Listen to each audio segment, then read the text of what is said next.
Sharh surasi Makkada nozil qilingan 8 oyatdan iborat. Sharh ochish demak. Mehribon va rahimli Alloh nomidan.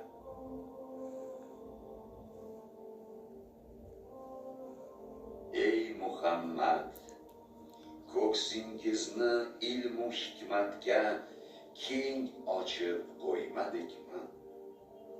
Sizdan yukingizni olib qo'ydik, yengillatdik. Qayski beringizni ezib turgan edi. Zikringizni, ismingizni ham baland ko'tarib qo'ydik. Bas albatta har bir qiyinchilik bilan birga yengillik bordir. Albatta har bir qiyinchilik bilan birga yengillik bordir.